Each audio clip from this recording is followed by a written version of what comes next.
He repaired an alien girl's bike at no cost, and his life was never the same. The rain hammered against the windows of Chen's bike repair shop like tiny fists demanding entry. Marcus Chen sat behind his worn wooden counter, staring at the stack of unpaid bills that seemed to grow taller each week. Outside, the streets of downtown Portland were nearly empty. Most people stayed indoors on days like this. Marcus sighed and ran his hand through his dark hair. 3 years ago, when the galactic community first made contact with Earth, he thought his small repair shop would benefit. He imagined curious aliens bringing their strange vehicles to his door. Instead, massive corporate chains like Galactic Solutions had swooped in, advertising universal compatibility and certified alien mechanics. His modest little shop couldn't compete with their shiny storefronts and aggressive marketing. The bell above his door chimed. Marcus looked up, surprised anyone would venture out in this weather. A small figure struggled through the doorway, pushing something that looked like a bicycle but hovered slightly above the ground. The visitor was clearly not human. She stood about 4.5 feet tall, with iridescent blue skin that shimmered even in the dim light of the shop.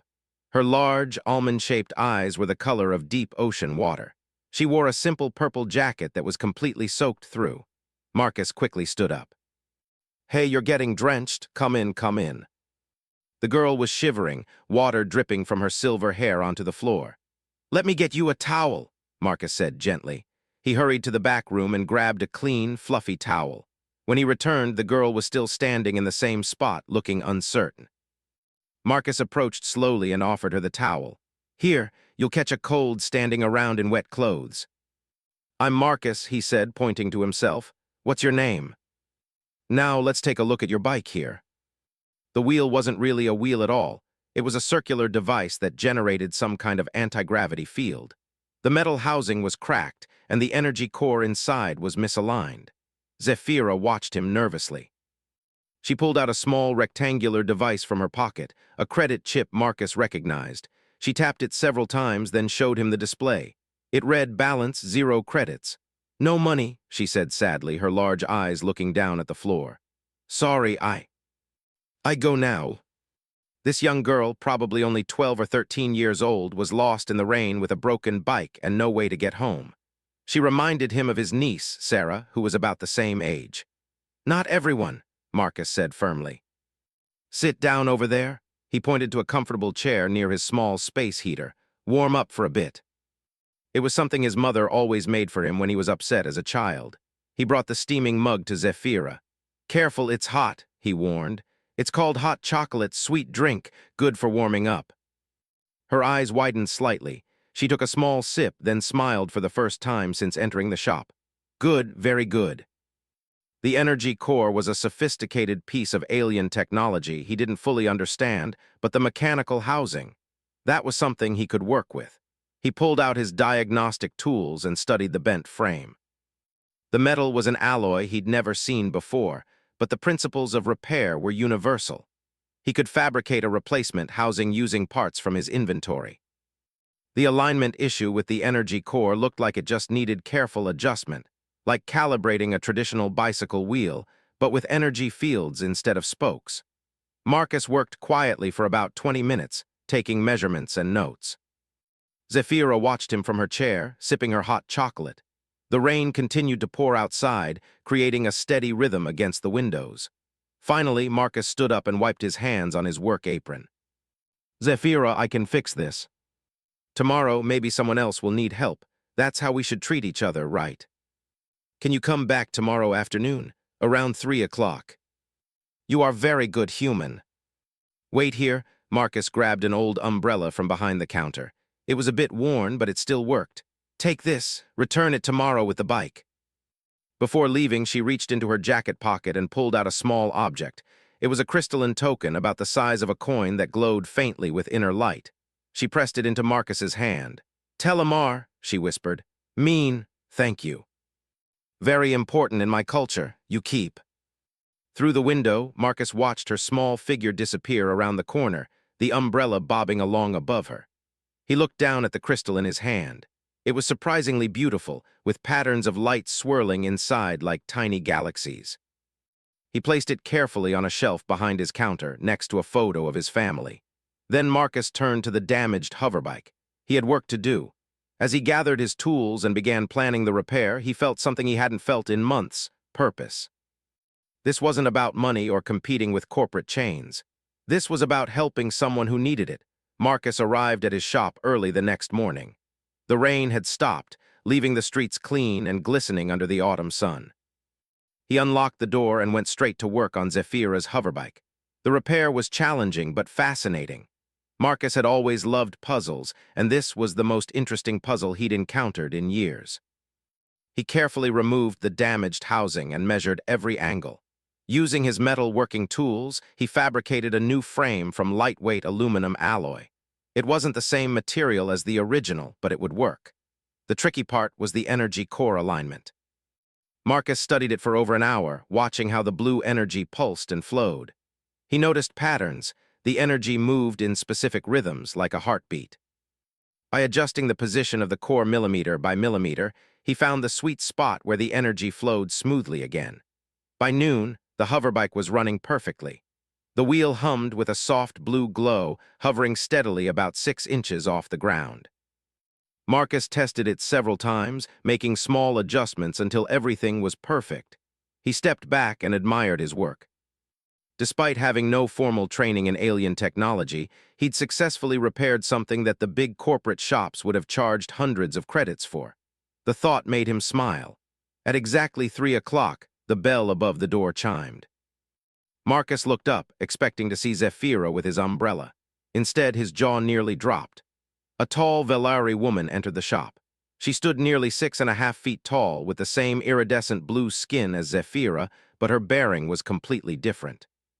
She wore formal diplomatic robes in deep purple and silver, with intricate patterns that seemed to shift in the light.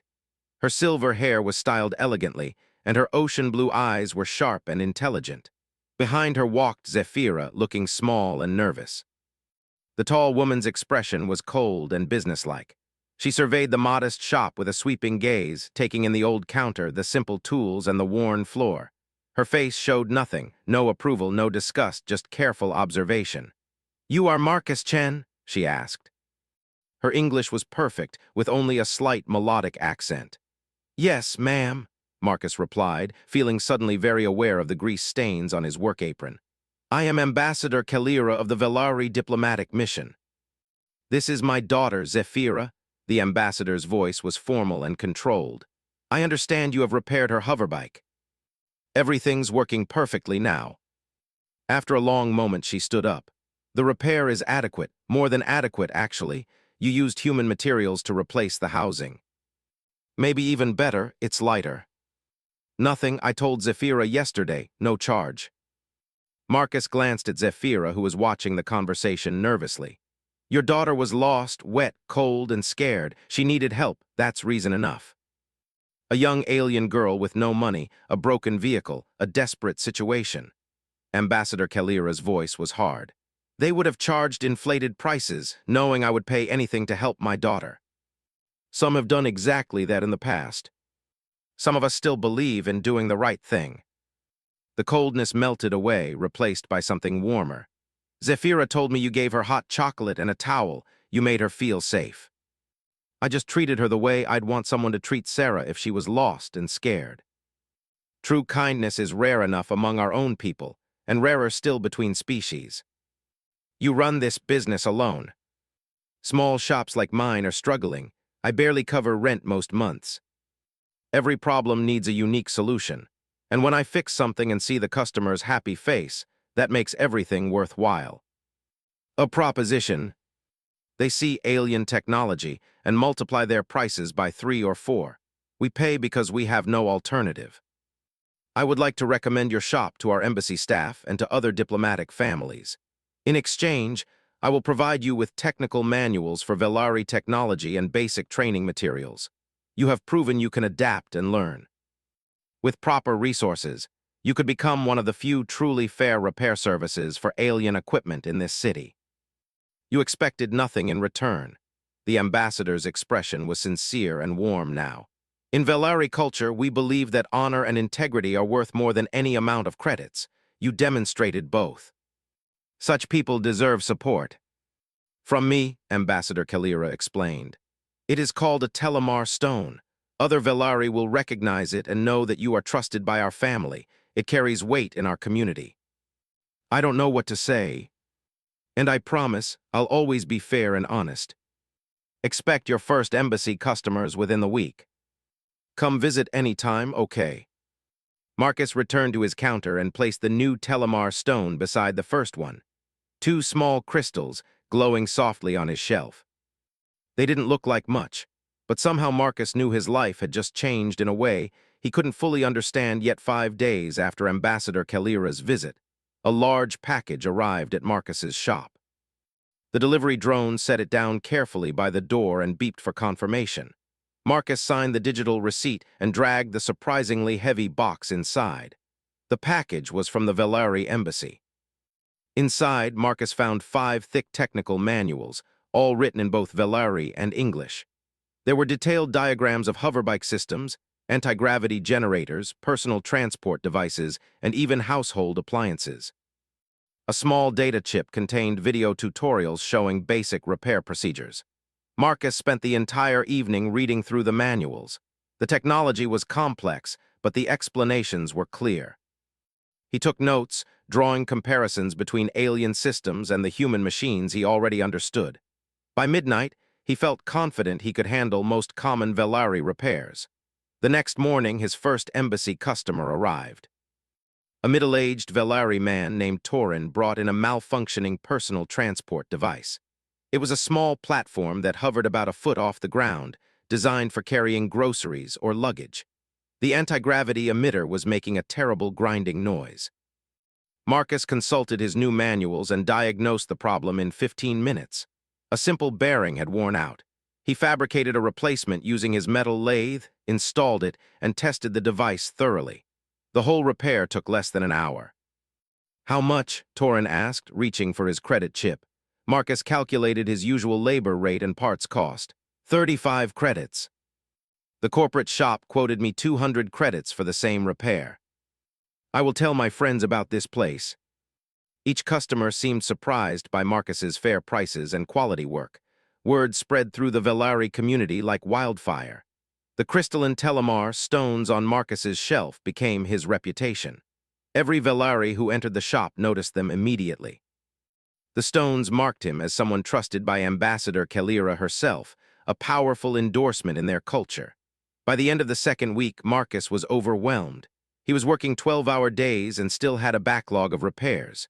He couldn't keep up alone. That's when he made a difficult decision. He needed help. Marcus hired 2 assistants. The first was David, a young human mechanic who had recently graduated from technical school but couldn't find work. The second was Kira, a Velari woman who had basic mechanical training but needed experience. Together, they formed an unusual but effective team. Marcus trained them both using the embassy manuals. David caught on quickly, his fresh training helping him understand the alien technology. Kira provided valuable insights into Velari cultural expectations and communication styles. Within days, they were handling simple repairs independently while Marcus tackled the complex jobs. The shop itself needed upgrades. Marcus invested his growing profits into better equipment, a professional-grade diagnostic scanner, specialized tools for working with anti-gravity systems, and a proper workbench for delicate electronics. He also expanded his inventory. Instead of just bicycle parts, he now stocked components for alien devices. Some he ordered from specialty suppliers. Others he fabricated himself using the patterns in the embassy manuals. The transformation wasn't just physical. Marcus himself was changing. He learned basic Velari phrases to greet customers properly.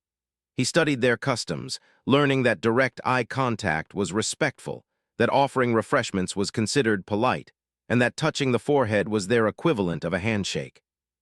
His confidence grew with every successful repair. The hoverbike that had seemed so mysterious a month ago was now routine. He could diagnose most Velari devices by sound alone, the way a doctor might recognize different heartbeats. Zephyra became a regular visitor. She stopped by every few days after school, watching Marcus work and asking endless questions.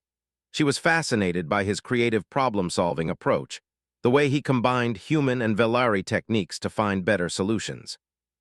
One afternoon, about 6 weeks after the initial repair, Ambassador Kalira returned to the shop. Marcus was in the middle of calibrating an anti-gravity generator when the bell chimed. "Ambassador Kalira!" He quickly cleaned his hands and came to greet her. "Welcome back. Is everything okay with Zephyra's bike?" "You have groaned. My people tell me your prices remain fair, your work remains excellent." She paused. "I have another proposal. This means all embassy staff would be directed to use your services first. In exchange, you would offer a modest 10% discount for embassy employees. Even with a 10% discount, the steady business from the embassy would more than compensate." "That sounds wonderful. I accept. Several other diplomatic missions have contacted me. The Zentari, the Moxians, the Threll, they all want to know about the honest human mechanic. They want similar arrangements. But I only know Velari technology. I would need to expand again, hire more people, maybe even find a larger location. We can assist with finding a suitable space at a reasonable rent." He had outgrown this space. "Okay," he said, taking a deep breath. "Let's do it." It had been an old automotive garage with multiple work bays and plenty of space for expansion. Marcus hired 4 more assistants, 2 humans and 2 aliens from different species. Each brought unique skills and perspectives. The workplace became a beautiful example of cooperation across species. Technical manuals arrived from the Zentari embassy, then the Moxians, then the Threll. Marcus's library of alien technology grew until he needed an entire room just for reference materials. He spent his evenings studying, learning about different species' approaches to engineering and design. The grand opening of Chen's Universal Repair Center was attended by over 100 people. Diplomats from 6 different species came to show their support. Local news reporters covered the event, fascinated by the story of a small business owner who had found success through simple kindness. Zephyra was there, of course, standing beside her mother. She had helped Marcus design the shop's logo, a stylized wrench surrounded by stars, symbolizing the connection between human and alien technology. During the opening ceremony, Marcus gave a short speech. 6 weeks ago, a young girl walked into my old shop with a broken bike and no money. I helped her because it was the right thing to do. I never imagined that one act of kindness would lead to all of this." He gestured at the impressive new facility. "But that's the thing about kindness. You never know how far it will reach. On behalf of the Velari people and all the diplomatic families he serves, I thank him for his service and his friendship." Such small objects, but they had changed everything. As the celebration continued, Marcus stood for a moment in his new shop, watching humans and aliens mingling together, talking and laughing. This was more than just a business. This was a community. And it had all started with one simple choice. To help someone who needed it, Marcus's success did not go unnoticed by everyone. 3 months after opening his new repair center, trouble arrived in the form of a well-dressed human businessman. The man walked into Chen's Universal Repair Center on a busy Tuesday afternoon. He wore an expensive suit and carried himself with the confidence of someone used to getting what he wanted. Marcus was helping a Zentari customer when the man approached the counter. "Are you Marcus Chen, the owner?" the man asked without introducing himself. "Yes, I am. How can I help you?" Marcus replied politely. "My name is Richard Vance. I'm the regional director for Galactic Tech Solutions." He handed Marcus a business card made of sleek metallic material. "I'd like to discuss a business opportunity with you." Galactic Tech was the largest corporate repair chain in the region, the same company that had been taking business away from small shops for years. "I'm listening," Marcus said carefully. "Your little operation here has caught our attention. You've built something impressive in a short time." Vance smiled, but it didn't reach his eyes. "Galactic Tech would like to acquire your business. We're prepared to offer you 2 million credits for everything. Your equipment, your customer list, your contracts, and your name." But something felt wrong. "That's a generous offer," Marcus said slowly. "But I'm not interested in selling. I built this business to serve my community, not to make a quick profit. Small independent shops can't compete with corporate efficiency and resources. We're offering you a chance to exit gracefully with a fortune. If you refuse, you'll eventually be driven out of business anyway." That's worth more than corporate efficiency. You're making a mistake. Think about it for a few days. I'll be in touch. He turned and walked out without another word. David, who had been listening nearby, approached Marcus. Boss, that guy gave me bad vibes. We'll be fine. The reviews were clearly fake. They described services Marcus didn't even offer, but they damaged his reputation. Then came the inspections. The city's commerce department sent officials to examine his business license, his safety certifications, and his tax records. They arrived without warning and went through everything with extreme scrutiny. Marcus cooperated fully. His records were clean and his certifications were current. But the inspections disrupted his business and worried his customers. The worst blow came when official complaints were filed against him. Someone, Marcus suspected Galactic Tech, had reported him to the Interplanetary Trade Commission, claiming he was violating safety regulations by working on alien technology without proper certification. An investigator arrived and delivered the news personally. Mr. Chen, you're being charged with unauthorized repair of alien equipment. The penalties include fines up to 500,000 credits and possible business closure. The investigator, a tired-looking woman named Agent Morrison, seemed almost apologetic. You have 2 weeks to prepare a defense. There will be a formal hearing to determine if your business license should be revoked. I've been doing this for months without any problems. I don't make the laws, I just enforce them. David and Kira gathered around him with worried expressions. What do we do, boss? David asked. I don't know, Marcus admitted. I need to talk to a lawyer. This is beyond me. There was a long silence on the other end of the line. This is Galactic Tech's doing, she said finally, her voice cold with anger.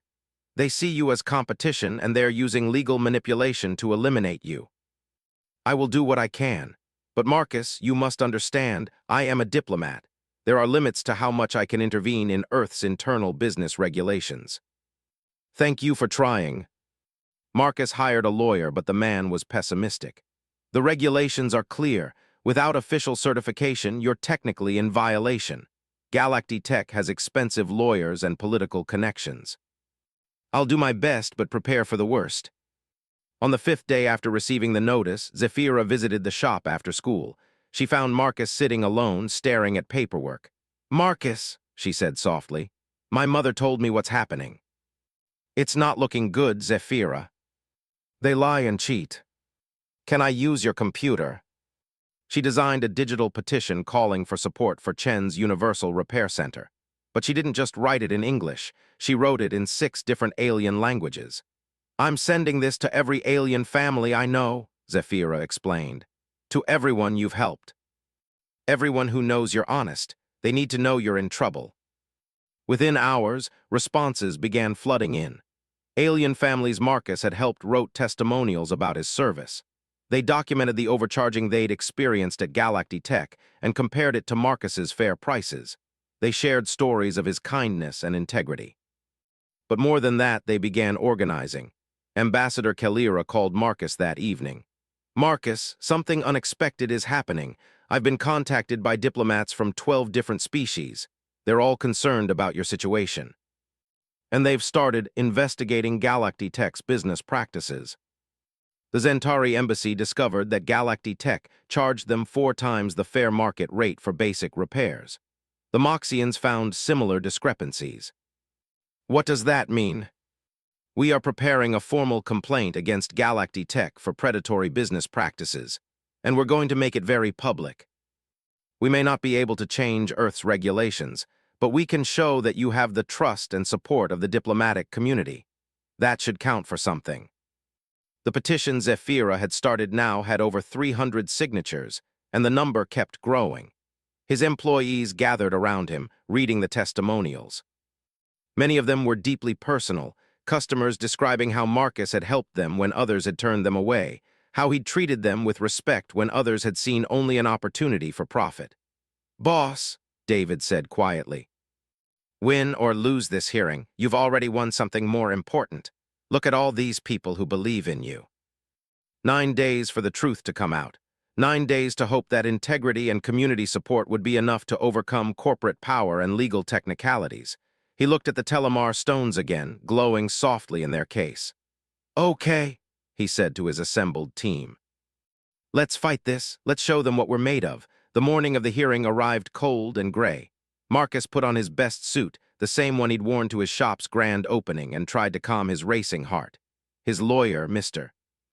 Patterson, had prepared him as well as possible, but they both knew the odds weren't good. Remember, Patterson said as they walked up the steps of the Commerce Department building, stay calm, answer honestly, and let me handle the legal arguments.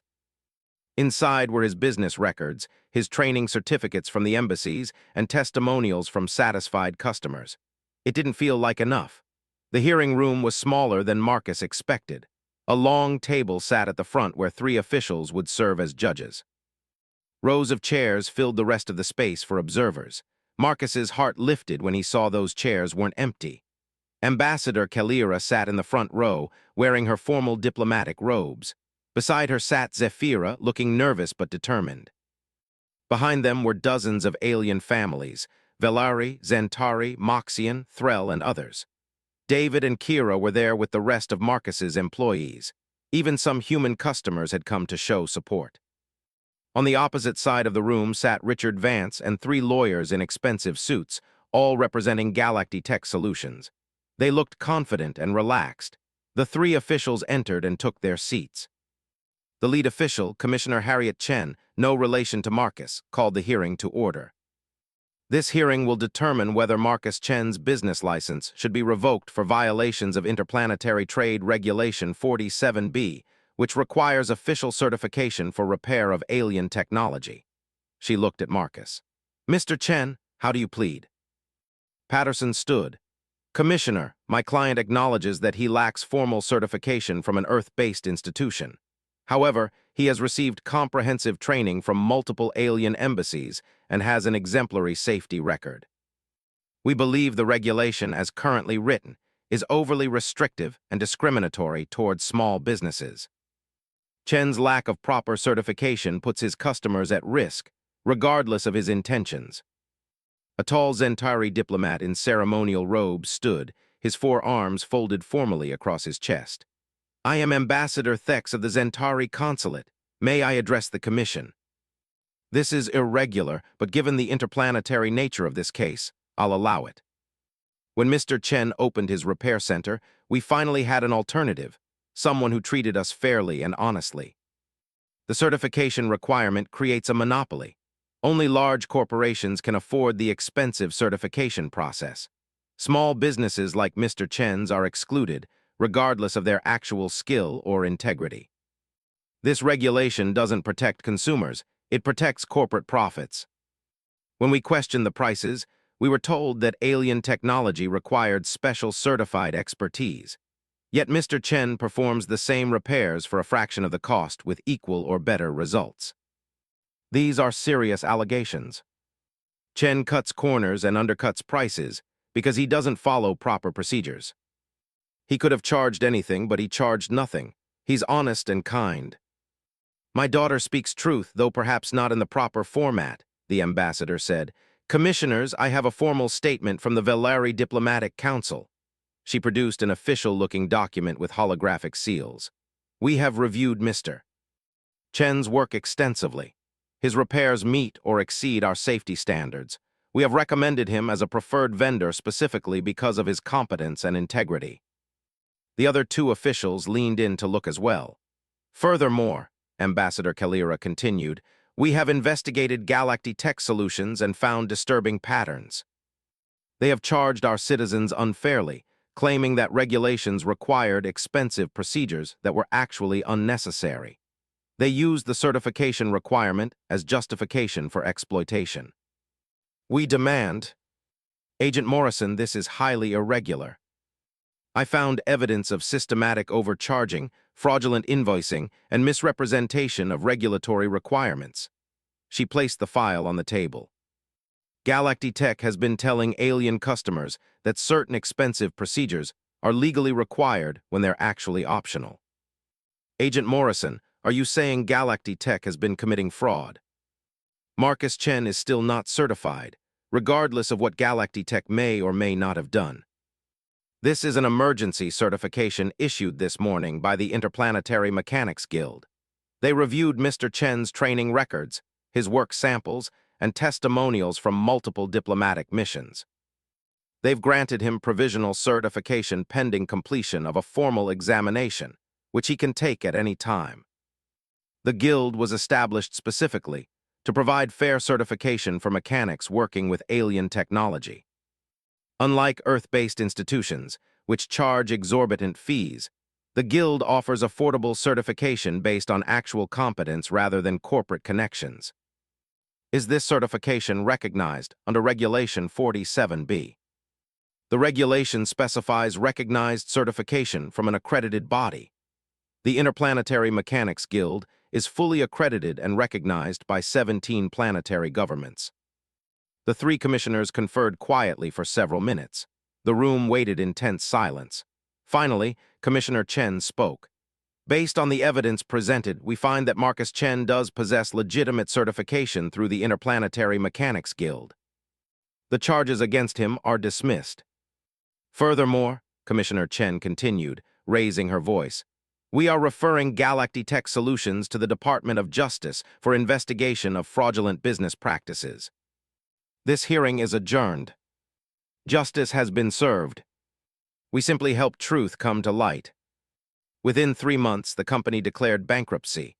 Meanwhile, Chen's Universal Repair Center thrived. The publicity from the hearing brought even more customers.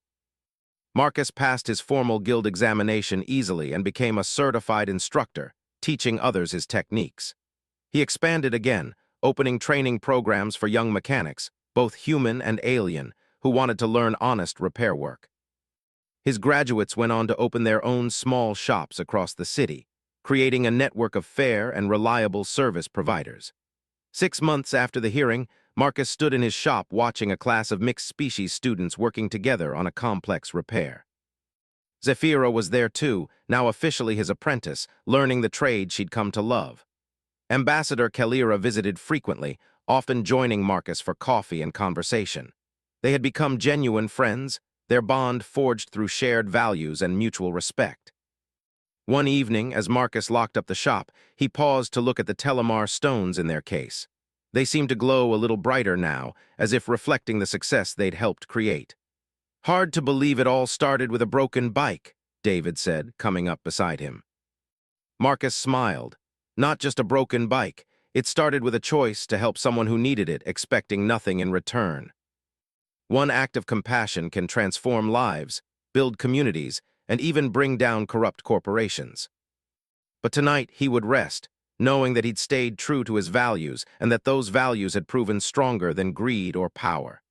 The ripple effect of one simple act of kindness continued to spread, touching more lives every day. And it all began with a young alien girl, a broken hoverbike, and a man who chose to do what was right.